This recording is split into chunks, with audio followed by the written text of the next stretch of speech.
Serre France, le réseau de conseil et d'expertise comptable présente Parole d'expert. Serre France, partenaire de la performance des chefs d'entreprise.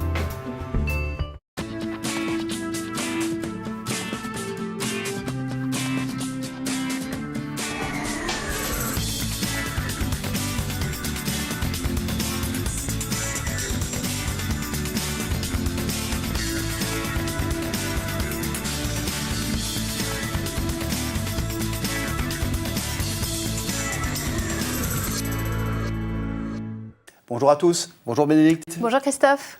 La réputation d'un artisan ou d'un commerçant est bâtie sur sa capacité à produire un service ou un bien qui donne entière satisfaction aux clients. Dans nombre de ces métiers, la compétence, l'excellence est mesurée au travers du savoir-faire technique du dirigeant.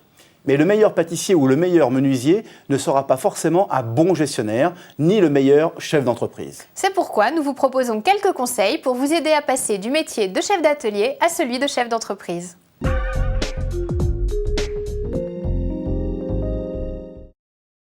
Pour un indépendant, le savoir-faire et l'excellence technique sont le carburant de la croissance. La notoriété engendre le bouche à oreille. Les commandes affluent, il faut embaucher, agrandir les locaux, investir, communiquer et donc sortir de l'atelier. Désormais, l'excellence ne se mesure plus seulement à l'aune du savoir-faire technique. Un dirigeant ne peut plus se contenter d'être un bon chef d'atelier ou un bon chef de rayon. Il doit muer, faire évoluer sa posture, élargir son système d'information, adopter une attitude nouvelle pour s'approprier pleinement sa fonction de chef d'entreprise. Passer du statut de technicien à celui de chef d'entreprise nécessite pour le dirigeant de prendre conscience qu'il ne peut pas tout faire. La première étape de cette mue est de commencer par déléguer certaines tâches, tout en veillant à conserver le même niveau de qualité au risque de perdre le bénéfice de la notoriété. Deuxième étape, le chef d'entreprise doit acquérir une dimension plus stratégique. Cela impose une ouverture vers l'extérieur. Pour saisir des opportunités comme des investissements, le développement de la clientèle. Pour allouer les moyens comme les financements du développement. Pour mobiliser des ressources, à savoir les investissements. Pour créer de la valeur comme l'innovation dans l'offre du produit ou du service en fonction de ses atouts ou contraintes. La vision stratégique permet aussi de gérer le risque et de faire les choix de partenariat et de répartition du risque entrepreneurial.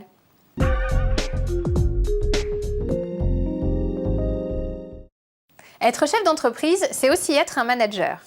Un chef d'entreprise ne se contente pas de définir la stratégie, il est aussi garant de sa mise en œuvre.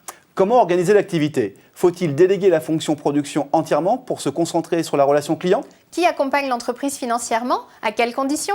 Comment financer le développement ? Assurer l'autofinancement ? Autant de questions que doit se poser un chef d'entreprise. Mais sans contestation possible, le volet le plus complexe à maîtriser est celui du management des ressources humaines, que ce soit sur le choix à l'embauche, sur la gestion au quotidien ou encore la formation. Plus le développement de l'entreprise est soutenu, plus cette fonction dévolue au chef d'entreprise est exigeante. Elle devient souvent son souci essentiel et la partie la plus chronophage de la fonction, et souvent la plus difficile à assurer. À défaut de bien maîtriser cette fonction ou en raison des contraintes de la gestion de personnel, certains chefs d'entreprise limitent leur capacité de production et donc de développement pour ne pas avoir à gérer trop de personnel.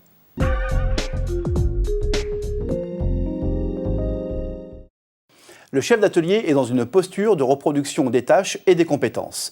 Son objectif prioritaire consiste à améliorer la dimension technique de l'entreprise pour la pérenniser. De son côté, le chef d'entreprise est dans une logique plus large d'adaptation en continu de la structure.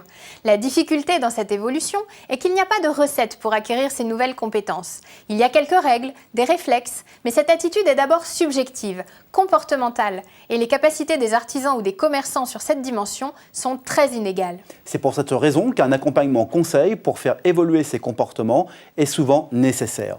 Faire valider ses choix par un regard externe ou confronter ses choix en observant d'autres chefs d'entreprise rassure et légitime les décisions du dirigeant.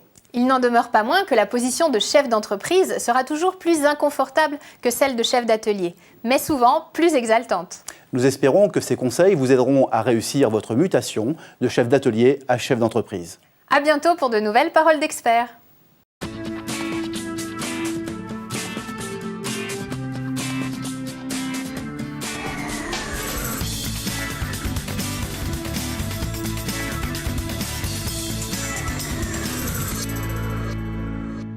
Serre France, le réseau de conseil et d'expertise comptable vous a présenté Parole d'expert.